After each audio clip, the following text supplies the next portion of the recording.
Okay, so first of all, for my regular subscribers who follow my coverage of the Madeline Soto case, I know that I did say that my next video was going to be going back to looking at the interviews with the roommates, specifically looking at the second interview with roommate Angelica. But I just have to say,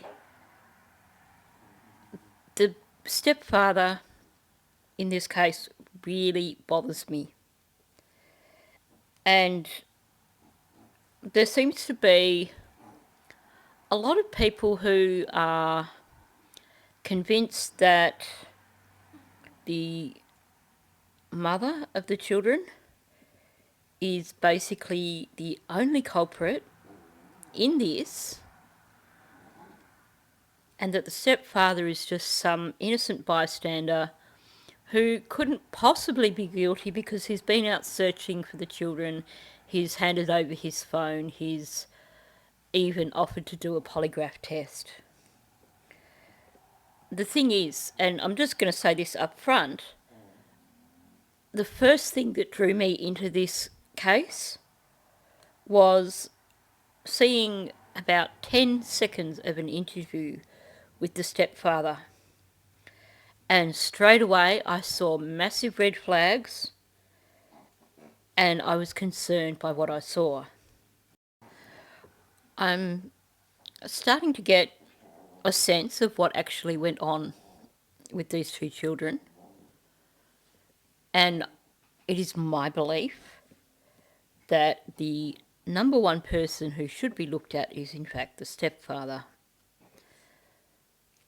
I will probably cover issues with regards to that through this video as I'm looking at his interviews, but I will also do another video in the near future where I discuss the things that I see in relation to this case,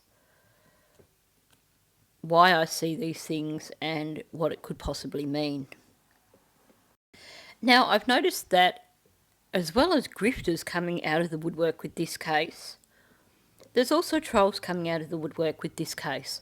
So in anticipation of comments from trolls, thank you for your comment. It actually helps boost my video in the algorithm.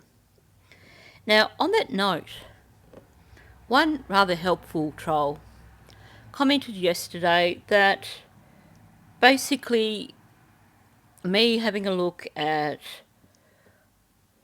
the language and the body language of the mother was junk science. So I thought, okay, fair call. You can believe that. You may not understand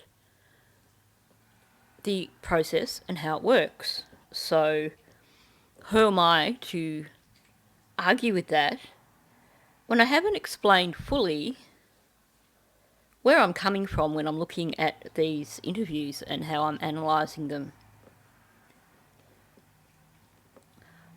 I am not just looking at a statement made by the person that I'm looking at. I'm not just looking at the body language, but I'm also taking into account the psychology behind what is going on.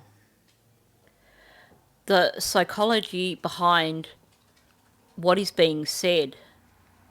I guess you could say I'm trying to put myself in their head and figure out what it is they are thinking, what their motivation is, what they're trying to achieve.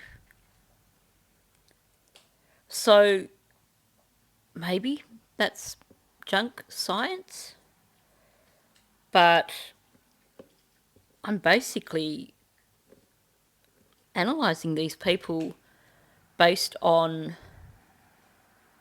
an understanding of psychology. I don't think that's really junk science. An understanding of language use, speech patterns, persuasive language, styles of language, such as narratives, recounts, written language versus verbal language. I won't go on, but I think you get the idea. And body language, yes, that can be highly subjective. And I'm by no means an expert on body language. But that comes down to observation. It again comes down to an understanding of psychology. It comes down to questioning whether or not the body language matches the speech. There's many, many layers to it. It's actually something that I would love to become better at. I would certainly not consider myself to be in the category of somewhere like the body language panel or whatever they're called. But what I am doing, which is perhaps a little different from some of these other analysis channels, is that I am actually combining knowledge from a number of areas. I'm not simply relying on a speech analysis. I'm not simply relying on body language. And I'm not simply relying on psychology.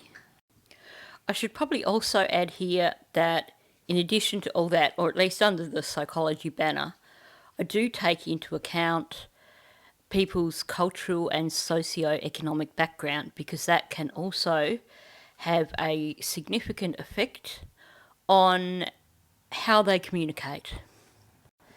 Now, before I move on to Grifter of the Day, I'm going to share a video that has surfaced, which is, I believe, from the mother's Facebook account, and was copied by someone before her account was deleted, essentially. So let's have a look at that first.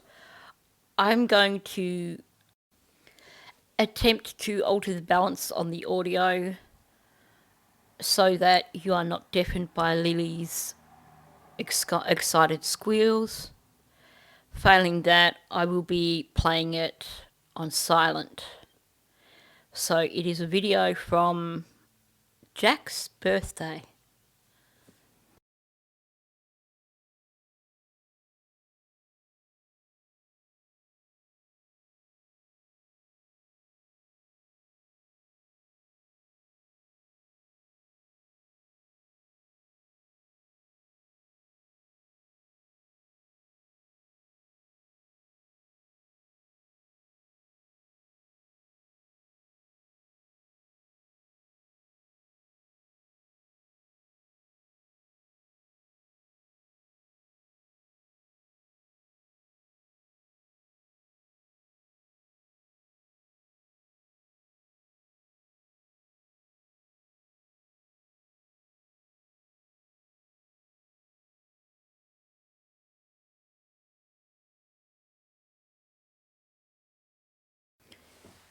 Now, I did have some reservations with regards to today's Grifter of the Day, simply because I know that some of my subscribers do actually subscribe to this channel and watch her Madeline Soto videos.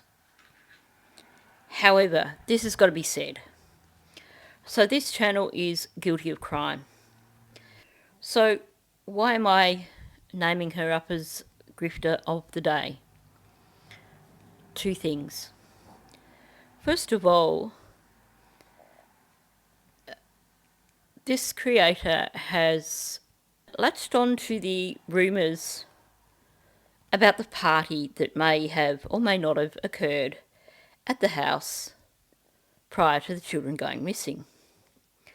And in her expert opinion, she can tell from looking at the mother of these children that the mother is a math head. Yes, I'm saying math like mathematics. because they don't want to be demonetised.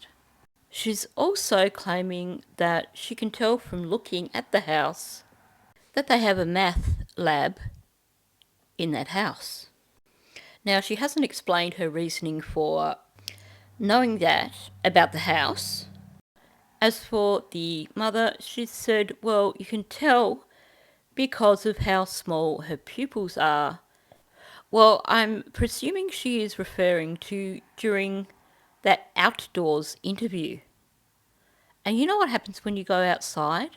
Your pupils become really, really tiny so that they are letting in less light because it is brighter when you are outside. Now, the other reason why I am giving her the title of Grifter of the Day is the way that she is, or the way she did on this particular live stream, decide to shame people who come from a low socio-economic background.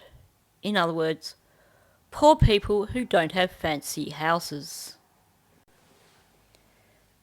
She has basically claimed that based on the way their yard looks, based on the way their outside of their house looks, that their house is probably a filthy death trap for children, and I'm not quoting there, I'm basically summarising what she's saying.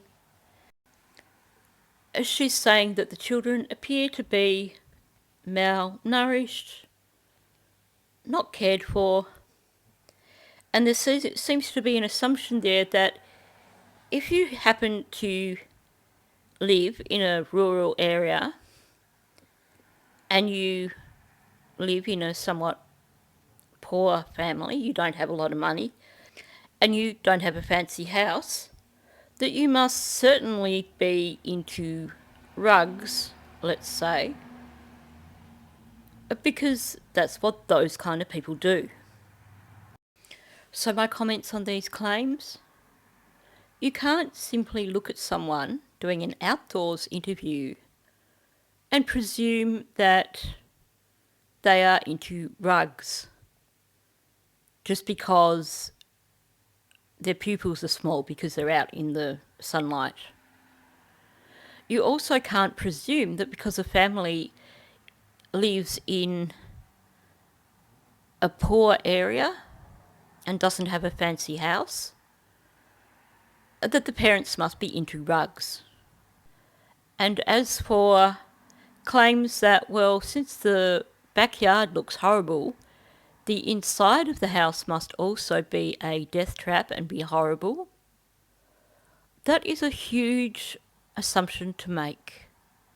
Let's acknowledge that the mother of these children has 3 children under the age of 7. When is she going to be outside dealing with the yard? She's going to be inside pretty much all day with children, meaning that there's a good chance that the inside of the house is well kept. You can't presume because the outside of a house isn't your perfectly manicured suburban house, but that means that the entire property is a pigsty.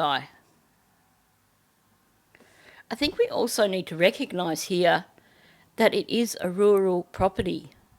So while we can see things outdoors that are hazards for the children, this is how some families actually live in rural areas.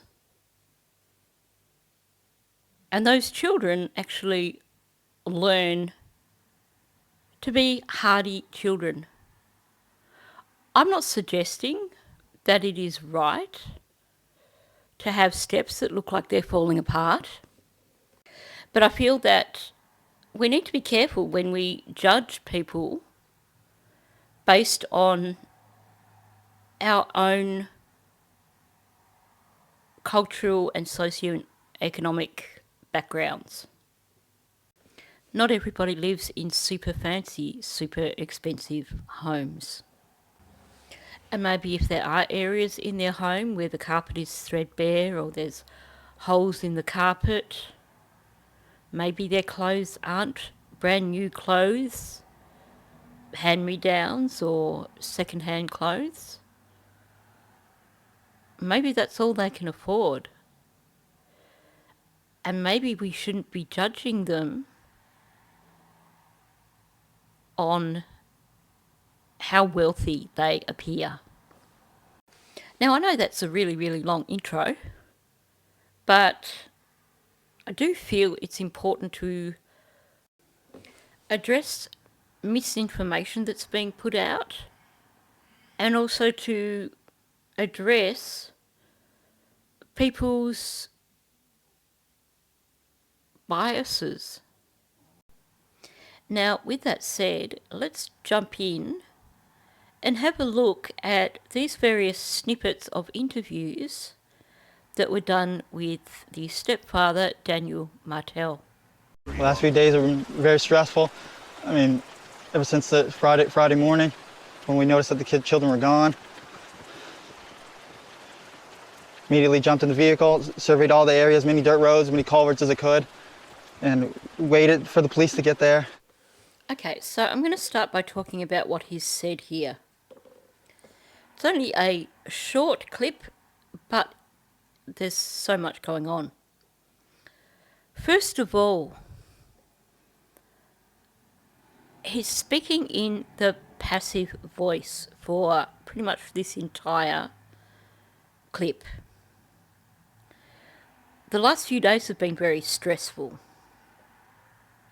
He's not saying they've been stressful for him, they're just saying they've been very stressful. This is that separation from using first person, from actually involving yourself. The thing I've noticed with this guy is that in terms of his strategies that he uses for deception, they are quite basic and simplistic, and yet somehow they seem to be convincing people. He has not been giving a statement regarding himself here. The last few days have been very stressful. It doesn't even qualify that with how they've been stressful, how they've affected him. I would expect to hear an I statement if this was genuine, if he was being truthful. I have never felt so stressed as what I have in the last couple of days. I haven't been able to sleep. I've been feeling nauseous the whole time. I've been so emotional. I've been so terrified. None of this, just a blanket statement, no I statement. The last few days have been stressful. We get an I straight after that, but it's got nothing to do with what he's saying. I mean, ever since the Friday morning when we noticed that the children were gone, so he's essentially clarifying the last few days and not clarifying what made them stressful. And you'll notice that he went from referring to the children as kids to children. This is actually a huge red flag to me, and I'm going to explain why. When we refer to children as kids, it is less formal, and in some circles, it can be seen as disrespectful. So by starting to say kids and then correcting himself to say children, we can see that he is adapting his speech here for the camera. He's adapting his speech for the audience. Why would he need to be conscious of the distinction between referring to them as kids and referring to them as children? To me, that suggests that despite everything he is saying on camera, that there is an underlying sense of disrespect for those children. If it was just something that you use as an everyday word, you wouldn't need to just correct yourself if you didn't think that it was going to make you look guilty in some way. If you didn't think that it was going to create the wrong impression in some way. He is performing for the camera, and I'll get back to that in a moment. Now, the other thing there is, again, like I mentioned in yesterday's video when I was discussing the mother, he is talking in plural here. Ever since the Friday morning when we noticed that the children were gone. This is, to me, signalling basically a shared narrative. This is a story they've come up with together. Hence the reason when they talk about this part of the story, it comes out as we. There's no I statements from either one of them. Now, the next big red flag here with what he's saying. After they noticed the children were gone, he goes on with, immediately jumped in the vehicle, surveyed all the areas, many dirt roads, many culverts, as I could, and waited for the police to get there. First of all, grammatically, it does not agree. He's saying, surveyed all the areas, many dirt roads, many culverts as I could. I should hear as many dirt roads and as many culverts as I could. I know that sounds like nitpicking, but it is significant when you take into account that the rest of his language seems to fit grammatically.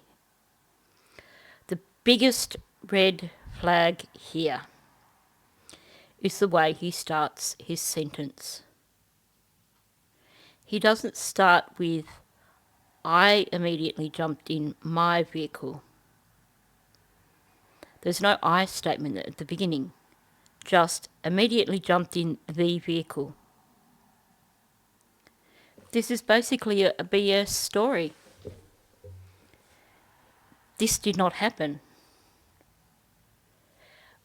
When you hear someone giving a retelling like this, and they leave out the I at the beginning, or he or she or whatever, that's because in their head, this is a story that they are working on. This is not a retelling of things as they experienced it. Had this been something he had experienced and he had done, natural speech would have him saying, I immediately jumped in my vehicle. Instead, we have nothing at the beginning, just immediately jumped in the vehicle. The vehicle could be anyone's vehicle. It is not referring specifically to his vehicle. So this whole bit that he said here with regards to searching just doesn't fit grammatically, and the absence of the I statement to begin it says to me that is complete, utter BS. This is not what occurred. He also is giving this list of all these things that he supposedly did. Surveyed all the areas, many dirt roads, many culverts, as I could, and waited for the police to get there. Now, there is discrepancy with the timeline for the Friday morning, because you have the mother saying that she rang the police immediately when she heard that the children were missing. There is also a suggestion that they realised the children were missing at 8 o'clock, and we know that the call through to police occurred at 10 o'clock. Why am I saying this? Because apparently he did all those things, surveyed all the areas, and many dirt roads and many culverts in less than 2 hours, because he also managed to wait for police to get there. Now, in terms of saying surveyed all the areas, I do find that odd, saying surveyed as opposed to searched. And it certainly brings to mind Stephen Stearns talking about driving around the night that he took Jen Soto's car. And while I can't at this moment remember precisely what was said, rather than saying that he'd been out searching, it was more he'd been out driving around. I know that those of you who follow the Maddie Soto case know exactly what I'm talking about here. I do wonder if the use of the word surveyed is actual a little bit of a guilty leakage here, because for me, when I think of someone surveying an area, that means that they are basically looking at that area and assessing it for a particular use. When you look at it that way, it brings to mind the thought of, does he literally mean he surveyed the area for a location where he could have taken those two children if they were no longer alive? Now, let's have a look at his body language, basically. One of the first things I've noticed throughout these interviews is that he does a lot of head shaking. Now, that can have several meanings, of course.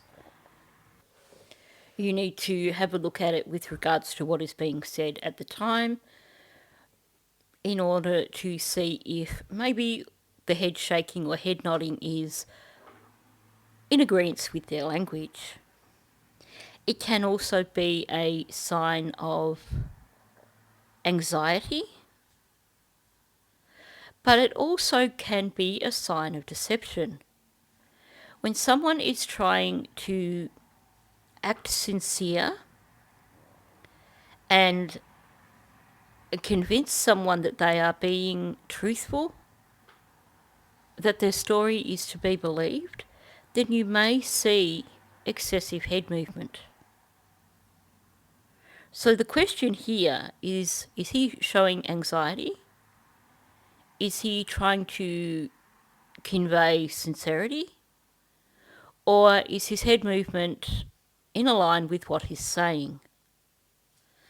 I think we can say quite fairly he does have a bit of a stammer, so I think there is certainly nervousness with regards to doing this interview. We don't know if that is a baseline thing for him, if in everyday speech he has a stammer, or if it's just an anxiety thing. So we could say that the excessive head shaking, the excessive head movement, could be related to that. What I noticed in this particular clip is that he basically started shaking his head at the point when he started talking about jumping in the vehicle and checking all areas and all that sort of stuff. He didn't appear, while he was shaking his head, to have a furrowed brow, which would indicate anxiety or stress. So I suspect that, in fact, in this instance, the head shaking was actually his body non-verbally sabotaging what he was saying. He's talking about going searching, and he's shaking his head the whole time. It could be, like I said, that he was trying to be extra persuasive, because he was certainly aware of the camera. So I'm not going to say whether it was either or. I'm going to sit on that and have a look at the other clips and see if I can decide from looking at the other clips what I think is going on here. Now, like I said, there's plenty going on here.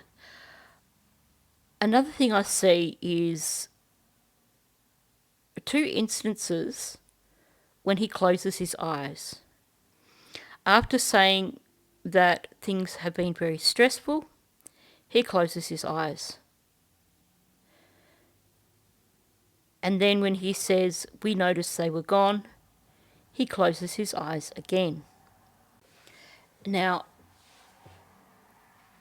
there's so many interpretations when it comes to someone closing their eyes during an interview, but we need to take into account that basically the first sentence, when he said the last couple of days have been very stressful,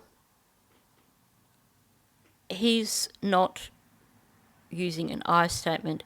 He's not talking about himself personally. This is just a general statement that he's making because it sounds like what he should say. So that to me says that these instances when he's closing his eyes is that he is disconnecting from the interviewer. This is his way of basically avoiding them seeing that he's lying.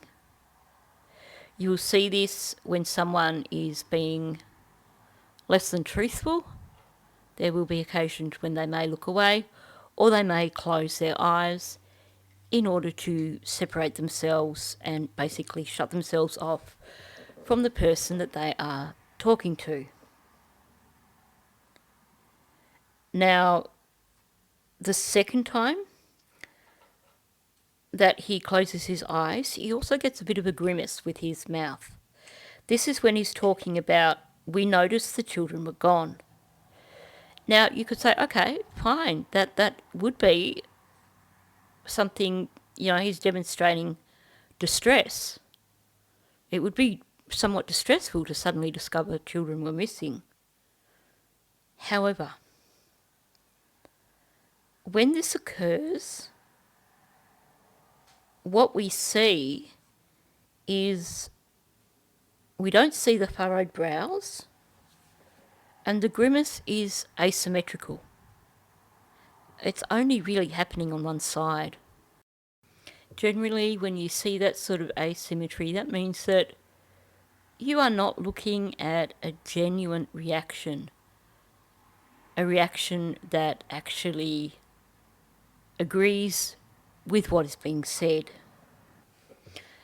It appears to me, from watching all these clips, that he is trying to convey himself as being emotional, distraught, upset, concerned, all these things that a caring stepfather should feel. But when you see the asymmetry, to me that says it's a put on. These closed eyes, the slight grimace to the side, as he's talking about the children being gone. To me, that is actually signifying deception. Now, the other thing that I need to refer to, and this comes up in other clips, is the way he is interacting with both the camera and the interviewer. He is basically splitting his attention between the camera and the interviewer. And he's doing so at particular times when he is trying to convey his concern, trying to convey that he is being genuine. What he's showing here, for starters, is that he is very much aware of the fact that this is on camera, this is a performance. But he also is switching his gaze back to the interviewer because he's checking to see if they're buying his story. You can see as he finishes saying something, the gaze flicks across to the interviewer. You get the pauses while he's checking to make sure that they're believing what he's saying, just in case he needs to tweak his story a little bit. The very first day I wasn't around very much because I was just searching. I was running through the woods, screaming their name till my throat hurt. Okay, the very first day I wasn't around much because I was searching. I was running through the woods, screaming their names till my throat hurt. Okay, straight up, huge red flag. Saying the very first day I wasn't around much. Now, when you're saying I wasn't around much, basically the implication there is that you weren't in a location where you probably should have been. You hear people talking about, growing up, my father wasn't around much because he was always at work. The implication there is that he wasn't being a good enough father. He wasn't fulfilling his role as a father because he should have been home more. So for him to start saying, the very first day I wasn't around much, I know he's not talking about being out searching. He's talking about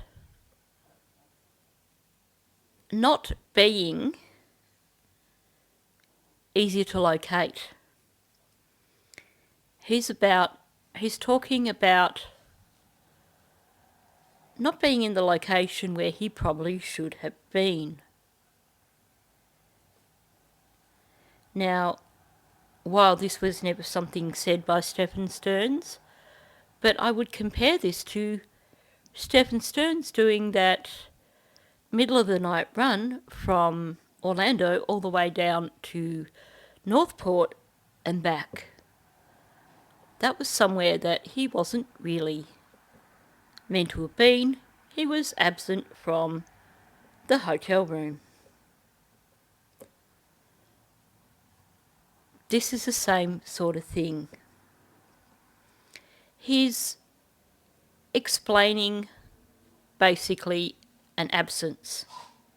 He's explaining perhaps not being visible, not being somewhere where perhaps law enforcement could see him, or not being around the mother of the children, or for that matter, his own little daughter. If you had spent the day out searching, then you wouldn't refer to that as not being around much. Because that could be interpreted as actually, if you were out searching all day, you were around. You were out in the woods searching. You were where you would be expected to be. So that's a huge red flag to me. That to me says that he was absent for part of the day. His whereabouts were unknown for part of the first day. He uses the excuse, I was searching, I was running through the woods, screaming their names till my throat hurt. Now, you could say, well, okay, but here he's using I. Doesn't that mean he did it? Doesn't that mean that he's being truthful here? No, that just means that basically his sentence is in grammatical agreeance. He began with the statement the very first day, I wasn't around much because. So this is his excuse for not being around. So then this is when you get the I statement introduced. I was searching. I was running through the woods. Nobody was running through those woods. You had experienced search crews who were sustaining injuries because of how dense the woods were. You had a specific mention of there being a lot of old trees down due to, I think they said, a tornado a few years previous. But whichever way you look at it, that terrain was definitely not suited for running. Now, I am going to make note of the fact that he was tilting his head while he was saying this, but that's all I'm going to do, because you can see that the sun was glaring straight into his face, and the head tilt could well have just been an effort to avoid the sun in his eyes. I do want to mention, however, that we got the shake of the head again. And this coincided with the beginning of each of his statements regarding searching. I was searching. I was running through the woods, screaming their names till my throat hurt. The fact that it does coincide with the beginning of each of those statements does make me think that, in fact, this is a little bit of leakage, and his body language is telling us, actually, I didn't do any of those things. Their stepfather, Daniel Martell, spends every evening conducting his own search. As soon as I saw the scene they were missing, I jumped right in the vehicle and I did every dirt road and searched every culvert.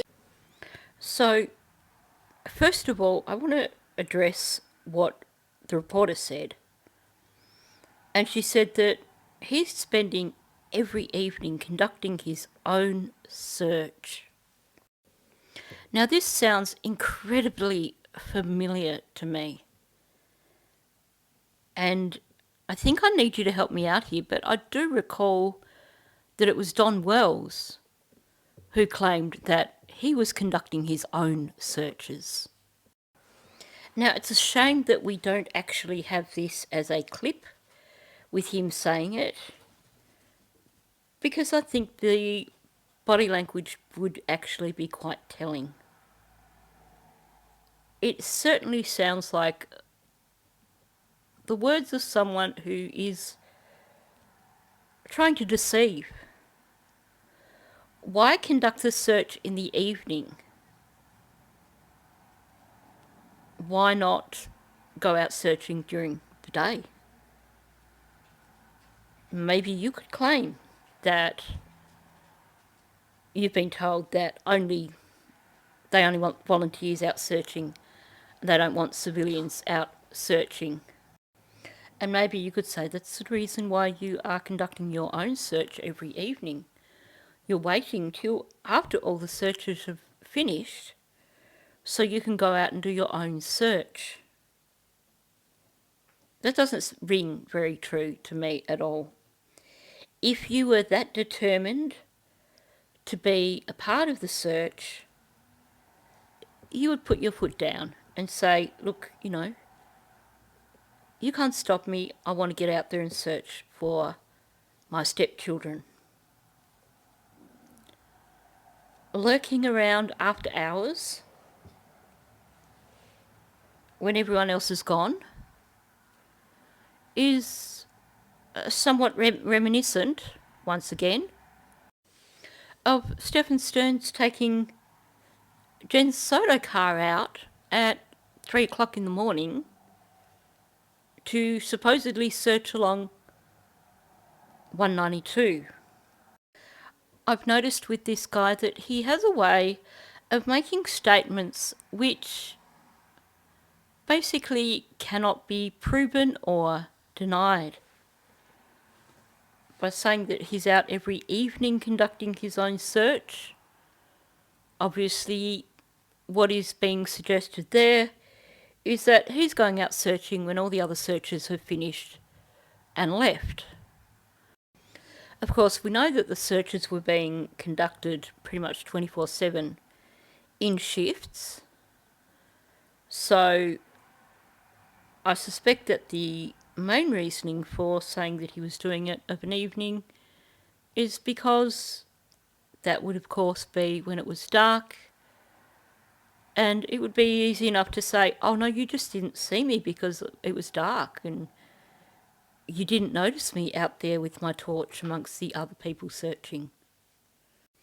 The moment I hear someone who is involved in a case suggesting that they went out searching on their own, as opposed to being part of the organised search, I see red flags. Now, the statement we get from him is a rerun of the statement that he made on the first day, with a difference. So he's saying, as soon as I seen... Drives me mad when people don't get their grammar right, but anyway.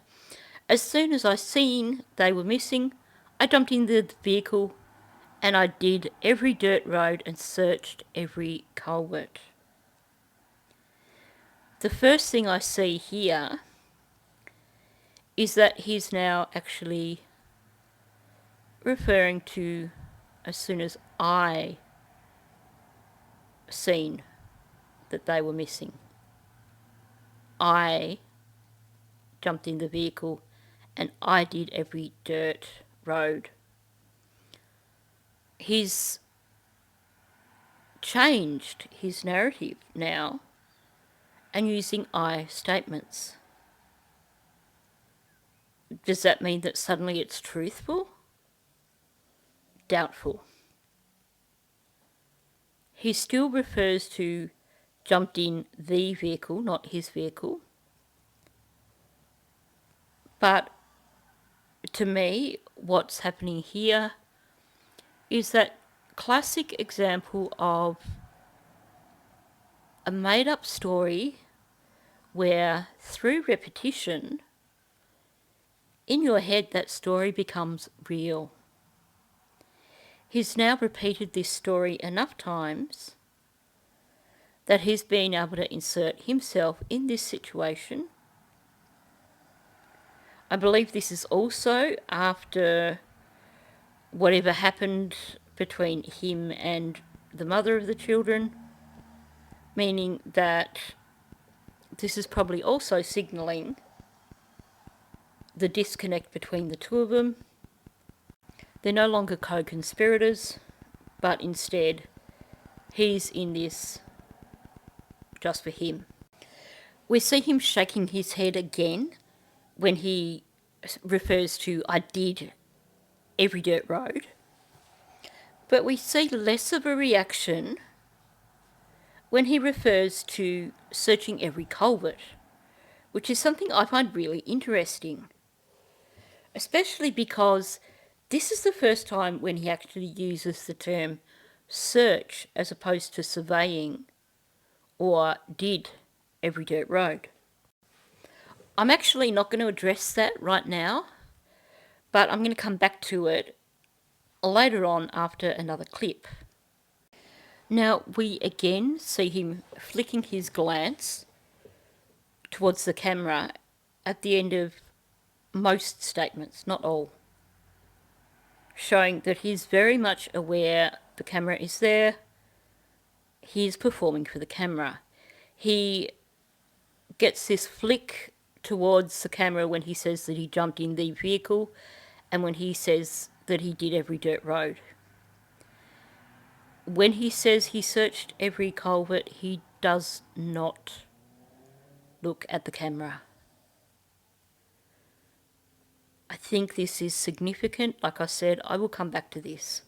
We were searching. We covered everywhere possible. Even in the first day we did. Even with me running through the woods, I was ahead of the helicopters and ahead of the drones and stuff like that. Screaming as loud as I can, and just until my throat hurt. Running through water that was up to my waist. And as soon as I got back, I wasn't allowed back in the woods until a man dressed in military outfit said I could go back into the woods. So, this is a convincing act, right? At first glance, you could think, wow, this guy's really distraught. He's really upset. I just want to share a different clip with you from the Maddie Soto case. So yes, just a quick warning for those of you who are familiar with Maddie's case.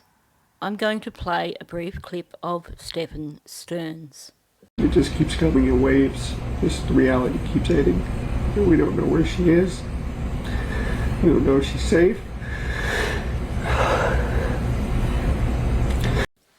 So, for those of you who may be unaware of the Madeline Soto case, Stephen Stearns, who you just saw, appearing to be oh so very emotional, is currently awaiting trial for unaliving Maddie. They've got him banged to rights. There is no disputing the fact that he was responsible. And yet he was able to do this impression of someone becoming emotional. Now, maybe you're going to say, well, you're being a little bit harsh on this Daniel guy right now. How do you know he's not genuinely emotional? You could think that he's emotional, he's covering his eyes. He certainly appeared to give that sort of facial impression of someone who is somewhat distraught. You could interpret those big bags under his eyes as a sign of someone who is particularly concerned over missing children.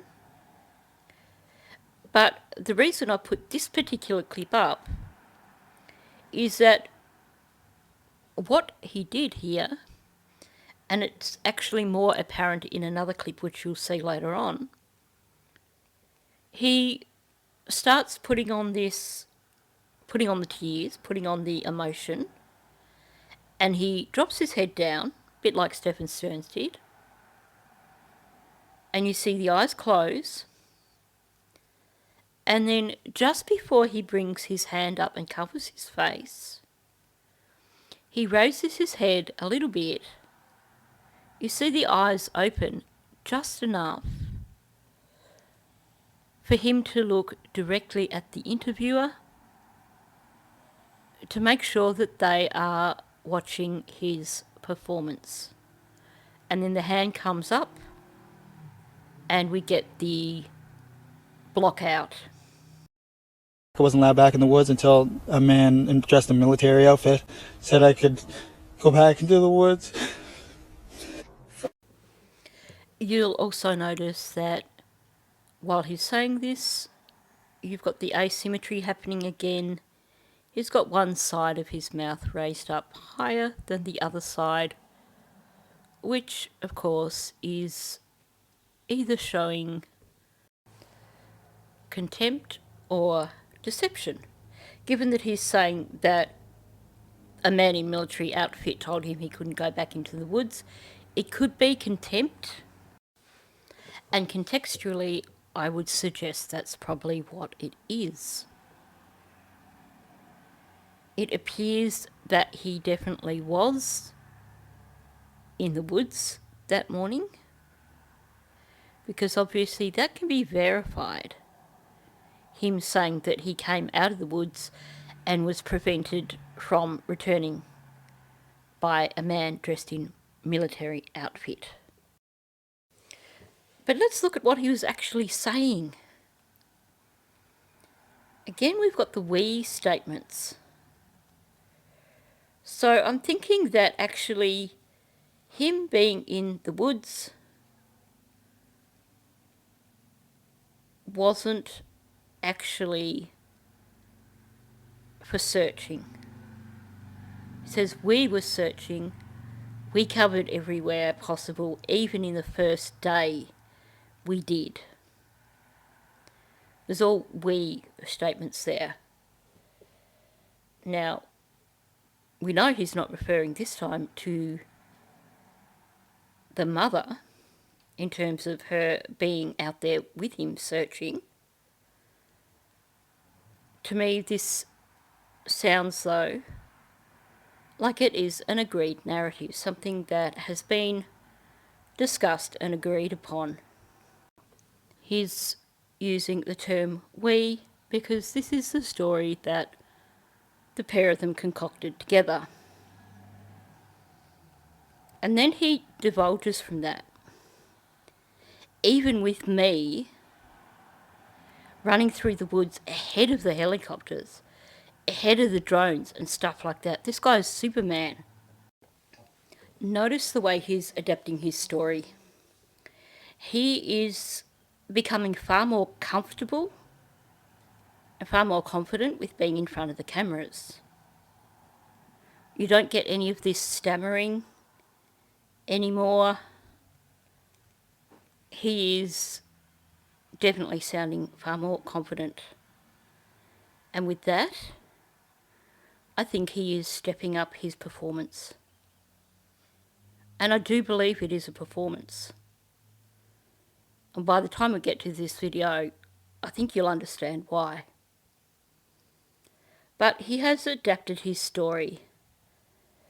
Now from simply hopping in the car, going down dirt roads and surveying culverts and everything like that, it's now turning into more of an action movie. Even down to a man in military outfit preventing him from going back in. This sounds more like someone describing an action movie that they've just watched. We can almost visualise Claude Van Damme or someone like that in the starring role. Because he was running through the woods, and like I said, you can't run through those woods. But he was actually ahead of the helicopters and ahead of the drones. Wow, there is your super action hero right there. This guy surpasses every action hero you've ever heard of. He can outrun helicopters. His story has become more dramatic because he got a positive response for it on previous occasions. So now he wants to step it up and get even more of a positive response. He wants to be even more of a hero. He's going to push it a bit further to see if it's just as believable. Now we get an interesting slip up here after his outrunning helicopters and drones and stuff. And he says that he's screaming at, and then he corrects himself, screaming as loud as I can. Okay, is this actually in connection with something that actually occurred? Is this description of running through the woods, screaming as loud as he can, in fact intended to cover for anything that may have been heard by neighbours earlier that morning? Is it possible that he was screaming at someone at some point in time? I'm just going to leave that out there. But it certainly seems like a little bit of leakage there. And we get the throat hurting again. But now he's running through water that's up to his waist. Again, this is your super action hero, capable of running through woods where searchers could barely walk, capable of running through water up to his waist. And if we look at the images of the areas where there's water, the culverts and rivers and stuff, aside from, of course, the difficulty of running through water waist deep, you can bet that it would have been super muddy as well, which would have made it even harder. Here's my question, and I believe this is not something that we will find out, unless, of course, it turns out that he is responsible for something happening to these children, and we see a case in trial. But this explanation of running through water that's up to his waist, could this be an explanation for returning back to the house being muddy and or sopping wet? Is this the reason why there's been a lot of attention from law enforcement on waterways? And is this also why we got a different reaction from him when he was referring to culverts? Was he being extra careful referring to culverts in terms of not wanting to give away any truths? And that's why we didn't see any movement of his head. And that's why we actually hear him refer to searching every culvert. Because perhaps he has actually been in the area of culverts, various culverts. And so when he's giving this story, he actually sees himself being there because he was there. I can't help thinking that if this man was responsible for the disappearance of those children, that those children will be found in the vicinity of a waterway, whether it's a culvert or by the side of a river, and that perhaps whether he was muddy or wet will dictate whether or not they may have been buried. I hate being wet and cold, so they immediately would have came right back into the house. The only two prints are right beside the house facing the road, and then that's it. I mentioned at the start of this video that we see a lot of head movement from him. And here, again, we see him talking about them hating being wet and cold. And as he says wet and cold, he's shaking his head. And then when he's talking about there being two prints behind the house facing the road, we also get the head movement side to side again. But each of those are actually different from each other. The first one is a more rapid movement of the head when he's saying they hate being wet and cold. Whereas then when he's talking about the footprints and saying that's it, it's a slower movement, more like a shaking his head no. So I'm thinking that we are seeing here a potential baseline, and that the faster head movements could just be simply attempting to be persuasive, attempting to show the listener that he is being genuine and they should believe him. And these slower, more definite movements are basically the body language saying no. I may be wrong. Like I said, you have to look at several things. But here's the thing with this statement about the only two prints being right beside the house facing the road, and that's it. After he's finished saying it, and he's saying it shaking his head, you actually see a slight upturn of the corners of his mouth and a slight upturn in his cheeks. Is this duper's delight that we're seeing?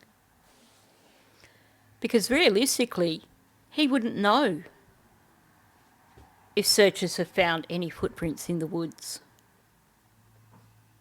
unless he knows there aren't any footprints to be found in the woods.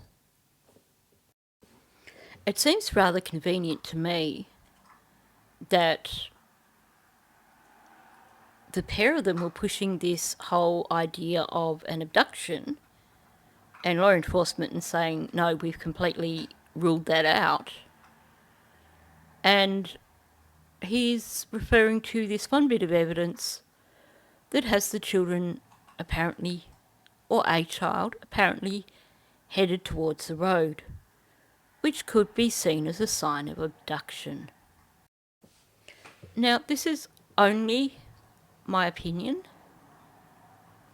but from what I'm hearing with regards to this case, from what I'm seeing from this guy, I get a very strong feeling that we are going to find out that he is, in fact, one of those individuals who is particularly manipulative and particularly deceptive. I can certainly see why some people could believe that he is the good guy in all this. He's talking to the media, he's cooperating with law enforcement, he's going out searching, he's doing all the right things. But when you start to actually listen to what he's saying, when you start to really look closer at the body language, and you start to consider motivation, then to me it seems that this is quite potentially an individual who has had a lot of experience at manipulating people and a lot of experience with lying to people. This, of course, is my opinion. I am not saying that this is indeed the case. It is basically me speculating based on my observations. Post any officers they can get at the New Brunswick border, PI border, and get them at every airport possible. Okay, this essentially ties in with the complaint of there not being an amber alert issued. And he's saying these are the things he wants to see happen. He wants to see checkpoints at the borders and checks at the airports. Now, note that he's gone back to stammering again, which definitely seems to be something that occurs when he is anxious. And it seems to be something that occurs when he's trying something out new in terms of what he's saying. Now, he's also sounding like he is slightly emotional. Now, we can't see what's going on because they haven't actually played that clip. They've just put stock footage over the top of the searches. But basically, what we're getting from him here does not match what he is saying. Now, first of all, him saying this to the news reporters and stammering like that says to me that this is the first time he's made this statement. Now, if this is something that he genuinely believed, then I would imagine he would have actually said this to law enforcement, so that by the time he's saying it to the news reporters, he's already said it once, he's already had a chance to assert himself, and he should have that sense of personal empowerment. What we should be hearing here is someone who is being assertive. We should even perhaps hear a touch of anger over the fact that it's not been done. But instead we have stammering and apparent emotion. What he's saying does not match with what he's conveying emotionally. It just doesn't sound like he's being genuine here. Anybody who has any information, or you think you've seen something or hear something, or any messages from friends about hearing something, just contact your local police services. Anything, guys, anything.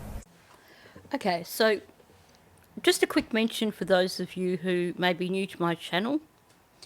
That snoring noise you may hear in the background is my chihuahua. She's finished her dinner, so now she's burrowed in, made herself comfortable, and is sound asleep. Now, let's get back to this. So, I actually, when I was watching this clip, when I first heard his voice, I actually thought it was someone else speaking. This guy is a chameleon.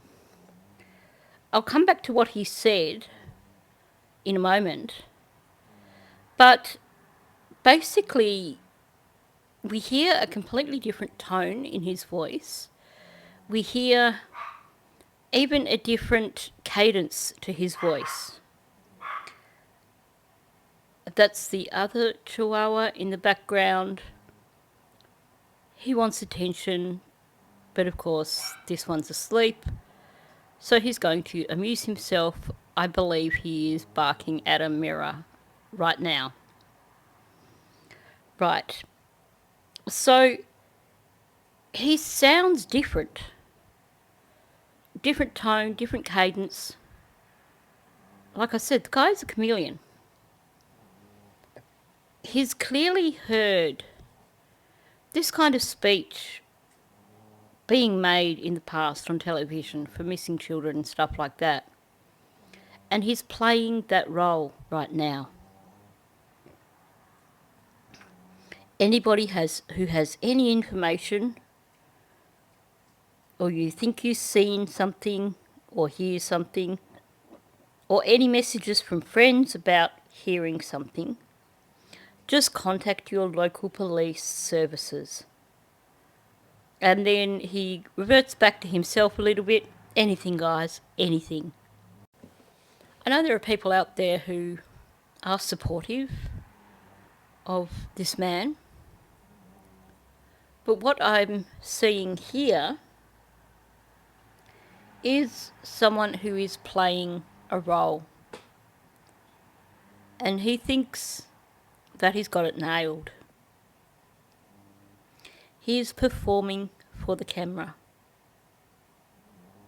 He's gained confidence since his first interviews, and now he sees himself as a bit of a spokesperson, sees himself as someone that is convincing. I know that sounds a bit of a harsh thing to say, but let me explain why. He did not once mention Jack or Lily. He did not once plead for help finding them. He did not. Don't forget, these guys say that the children were abducted. He hasn't pleaded for them to be returned. He hasn't pleaded for them to not be hurt. He's not said anything with regards to Jack and Lily. There's no pleas for help with finding Jack and Lily. It's a very bog standard, unemotional, could be talking about anything. Could be talking about the guy that zooms up and down my street way too fast on a dirt bike, which I'm guessing is probably not registered. And this could be a local resident saying, we want to stop this guy. So anyone who has any information, or if you've seen something, or if you hear something, or if one of your friends hears something. It is so neutral. It is so disingenuous. There is not one plea here for these children. And of course, think about what he's saying here. If the children have wandered off into the woods, then people aren't going to have tips that they're calling in. So basically what he is referring to here is his theory of the children being abducted. This could be the only reason for making these requests. So he should be pleading for the safety of the children. He should be saying, look, I'll do anything if you just bring them back. You know, bring them back, no questions asked. We just want them home. Please, if you see them, call in a tip. If you have them, please make sure that they're warm and they're being fed, and please bring them home. None of this stuff. Lily and Jack are awesome kids, very, very kind. They'll talk to anyone. They want to go with anyone. They're just looking to have as much fun as they can. Jack just absolutely loves bugs, dinosaurs, and anything like that. But Lily loves girly things, but she also loves doing everything with Jack, bugs. They're like best friends, not just brother and sister. So there seems to be a standard line that you hear so often with parents of kids who are missing. They're awesome kids, they're very kind. That sort of very general kind of terminology. And he does start with that. And then we get the same story that we heard from their mother. They'll talk to anyone. They want to go with anyone. That's a bit of a variation on what she said. He is implying here that these children have no boundaries, and that they'll talk to anyone and they'll happily go off with someone. This fits in very well with the abduction narrative, doesn't it? Now, it can mean one of two things. Either, yes, they are pushing this story to fit in with this abduction narrative. Look how easy it is for these children to be abducted because they have these qualities. Or also, these children could genuinely have these qualities. And this was actually mentioned in the comments section of my previous video, and I realised that I probably should have discussed this rather than just go with the blanket idea of the parents were pushing the notion of they talk to everyone, hence they've probably been abducted. Because the thing is, children who don't get the attention they need at home can end up in a position where they do over interact with strangers. They have this need for attention from somewhere and they lose that inhibition. So, yes, I could see that occurring with these kids. But in this situation, we've heard from law enforcement that they have said pretty much unequivocally these children have not been abducted. So to me, hearing both parents pushing this in their narrative is an indication of trying to be persuasive, trying to convince people that these children could have been abducted because they'll go off with strangers and they'll talk to strangers. Now, the next thing he said bothers me. They're just looking to have as much fun as they can. This is something I would say about teenagers who get up to mischief. Teenagers who do things that are perhaps socially inappropriate or slightly deviant. Teenagers who haven't quite reached that level of maturity yet to know that something like riding trolleys down the ramps of a shopping centre car park after hours is actually not on. Not that I have any knowledge of such activities like that from when I was a teenager. It's just a random thing that popped into my head. I should probably translate that. I think in America you refer to them as shopping carts. Regardless of that, hearing someone say they're just looking to have as much fun as they can does seem like a somewhat odd statement for a 4-year-old and a 6-year-old. Yes, little kids do love to have lots of fun. But to me, just saying it that way, it does sound more like giving an excuse, giving an apology for behaviour from older children who have reached that deviant stage. It could also just be a perfectly harmless statement, just said in a somewhat unusual way.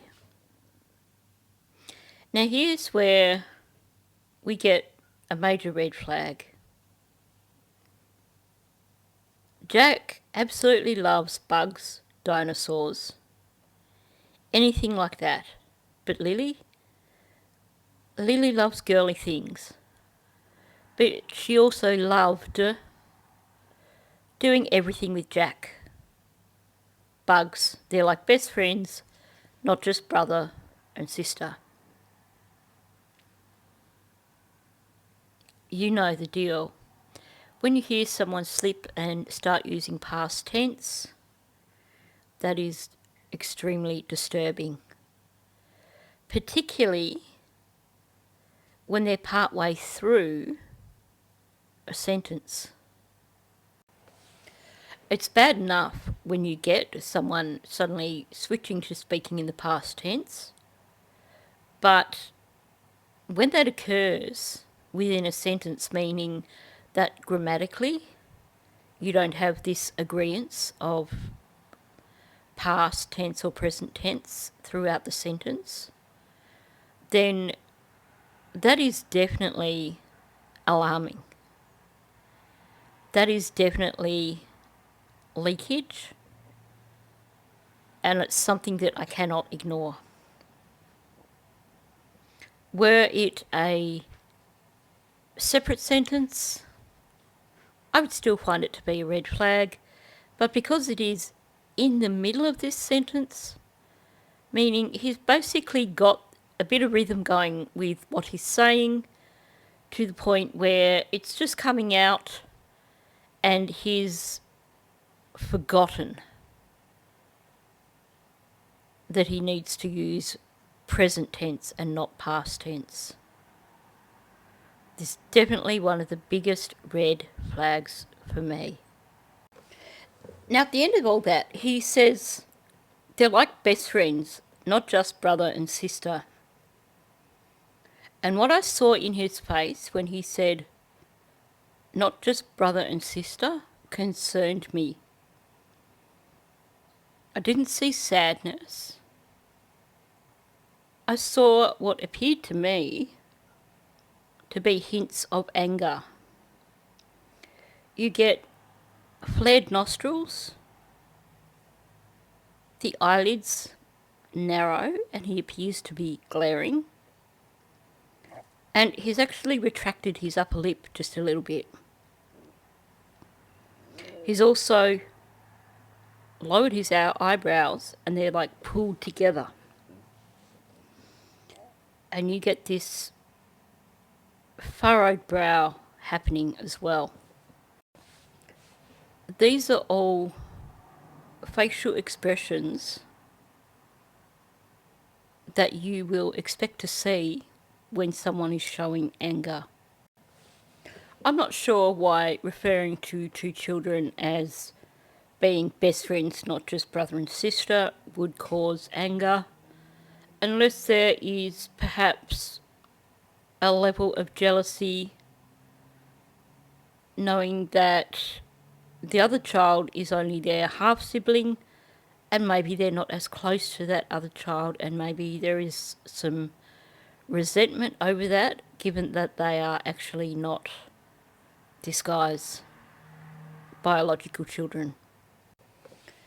It was certainly one of those blink and you miss it moments, but to me, it was hugely significant, and I do think that this sudden appearance of anger in his facial expressions may give us an indication of some issues with regards to how he felt towards Jack and Lily as stepchildren as opposed to his own children.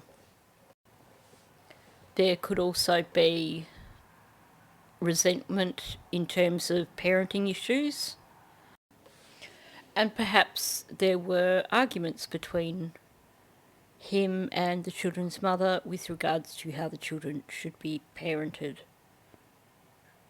This is, of course, speculation, but things that I'm just going to suggest. Now, I'm going to replay one portion of this clip, slowed down. Before I do, I'm just going to say this is the thing that drew me into this case in the first place. Bugs, dinosaurs, anything like that. But now, the last time we saw him appear to get emotional like that, they actually cut the clip of him and went to a clip of searches. But this time we got the clip in full. in terms of what was going on here with his body language. And what I saw, and this was the first clip that I ever saw in relation to this case, and my first thoughts were, oh, F. And then I was sitting here saying out loud, no, no, no. Because basically, this was fake emotion. He acted like he was becoming emotional, put his hand up to his face, and then as he pulled his hand back down, he glances up at the interviewer, glances away, glances back, glances away, glances back. He was checking to make sure that his act was being bought. He wanted to make sure that they were buying his story. This, to me, was the moment when I knew that things weren't going to end well with this case. I knew nothing else about this case at this point in time. I had just started watching Plunder's video about the case, and I saw this and my heart dropped. It just seemed so clear from his body language that he was being deceptive. He was acting emotional, and he was checking with his audience to make sure that it was landing on target. Hardly any evidence at all since the first day. It's mind-boggling that nothing else was found. I have to say, it would be so much easier if they didn't break up these interviews into teeny-weeny clips. It would be good to be able to actually see them in the order that the interview occurred. Now, he's said essentially that there's no other evidence been found. He must have been referring to the boot prints that he was talking about earlier. And he's saying how it's mind-boggling that they've found nothing else. Now, first of all, he wouldn't know if they had found any other evidence, because, of course, these sort of investigations, until the parents are cleared, they're not going to turn around and tell them any evidence that they've found. So this is not something that he can know. But when he's saying about this, that they haven't found any other evidence, before he says it's mind-boggling, you actually see a little smirk on his face. You definitely see the corners of his mouth lift up. And you see his cheeks lift up as well. It does seem to me like there's a little bit of duper's delight going on here. Again, I can understand people believing this guy, because these are more leaning towards being micro gestures as opposed to being really obvious changes in facial expression. Something that could be really easy to miss. But watching this guy, it just gives me, I just see red flags all over the place. Just waiting and waiting and waiting for them to come home. Well, I know they can't go forever. I mean, there's search and rescue workers searchers that have already been injured. They already spent so much resources. I mean, resources doesn't matter at this point, but I mean, everybody's tired. There's some people that I don't think they even went home. So that's his reaction to the search being basically reduced considerably and the volunteers being sent home. He's voicing his concerns over people being injured. He's voicing his concerns over people being tired and maybe not having been home. What he's not voicing his concerns over is the fact that with the reduced search, with the search being scaled down significantly, that might diminish the chances of finding Jack and Lily. He didn't mention them once. Apparently, he's more concerned about the searchers and their welfare than the welfare of Jack and Lily. He's not bothered that the search has been scaled back because he's concerned for the welfare of the searchers. You don't hear him saying, how can they do this? The children haven't been found yet. How can they give up hope after only 6 days? None of that. No concern for the children. Not even a mention of the children. His concern here is the cost of the search and the welfare of the searchers and the need for them to get home to their families. Like, hello? If you were genuinely concerned about these children being missing, you should be objecting about now to the search being scaled back.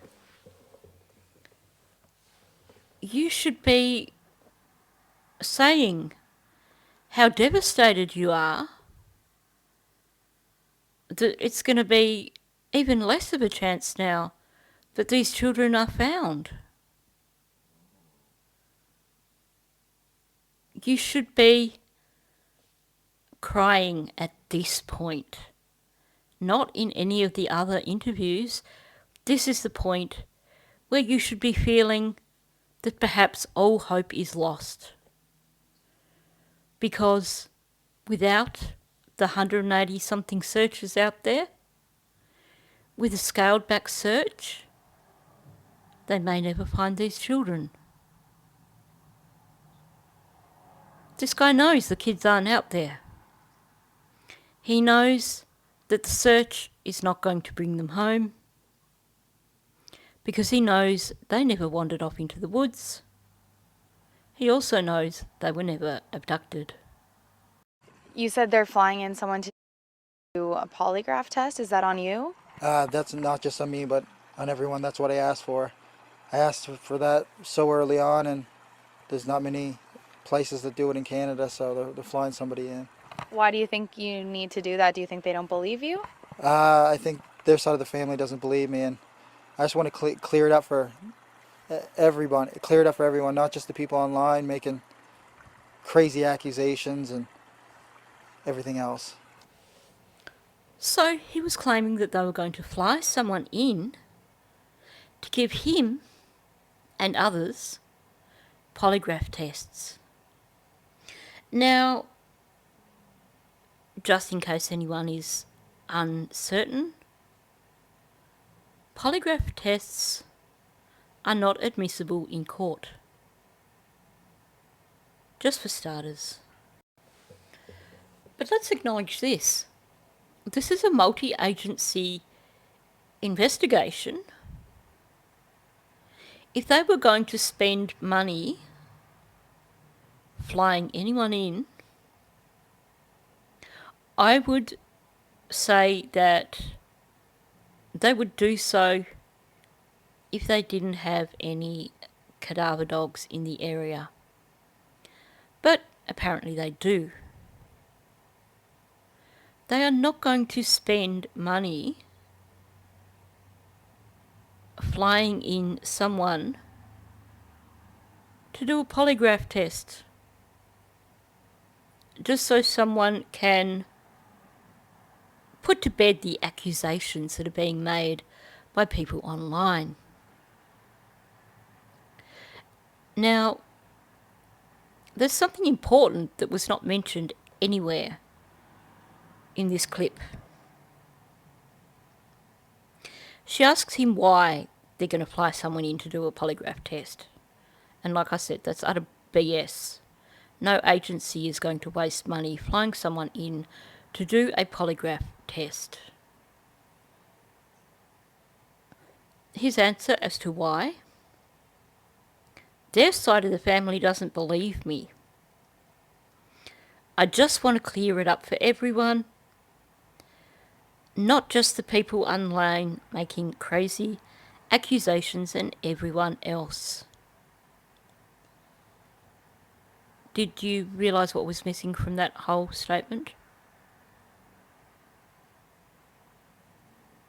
There was not one suggestion of, I just want to prove to people that I'm innocent and I've done nothing wrong. He does not once try to protest his innocence.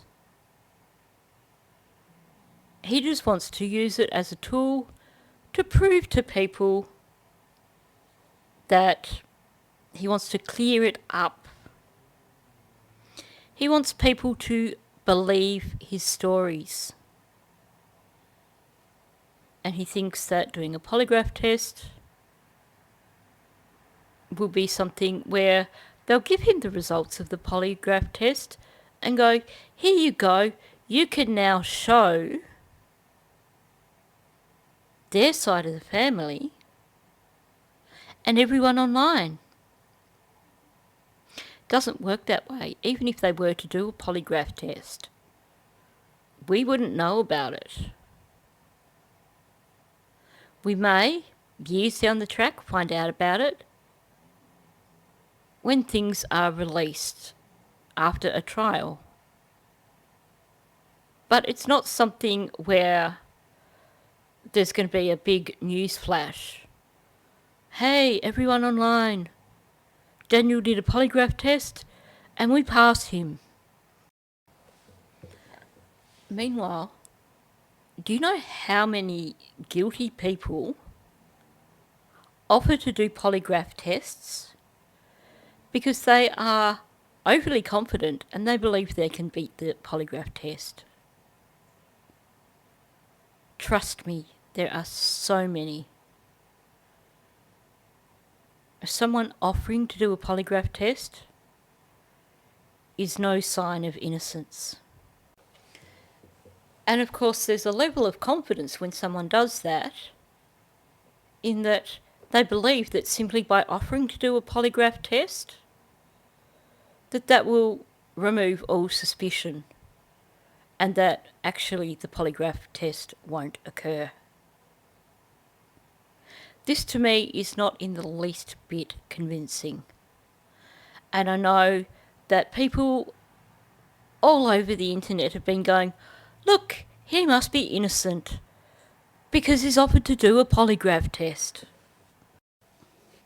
But honestly, a quick Google search will give you plenty of cases where the guilty party has offered to do a polygraph test or claims they've offered to do a polygraph test, and then later on you find out that they actually were responsible. Now that brings us to the end of all these little clips. There may be more, but I think the ones that I've looked at are probably sufficient to get a better understanding of what's going on in this case. Sadly, I do feel that after having a look at both parents, that the ending that we wish for is not the ending we are going to get. I believe that both these children may have already been gone long before they were reported missing. I dearly hope I'm wrong, but the signs I see just don't look good. As I've mentioned in previous videos, when I look at this photo of Jack, that does look suspiciously like an old cigarette burn on his face. I've seen them before on children's arms. I've never seen them on a child's face before. But that's what it looks like to me. And that is a huge red flag. When I started looking at this case, before I even started looking at any more interviews or anything, I saw this photo and I had to check alongside other photos to make sure it wasn't just a really dark birthmark. But when I saw this photo, straight away, it was another red flag for me. Again, I could be wrong. There could be another explanation for whatever this is on his face. However, I don't see any signs of additional injuries along his jawline, which, had he hit the deck and landed on the road, you would expect to see more than just one small circular wound like that. So on that note, I'm going to finish off here. If you are new to my channel, please subscribe. Also, please hit the like button and please leave a comment below. And yes, even trolls, feel free to leave your comment because it helps my channel in the algorithm. So thank you, and I'll catch you in the next one. I've been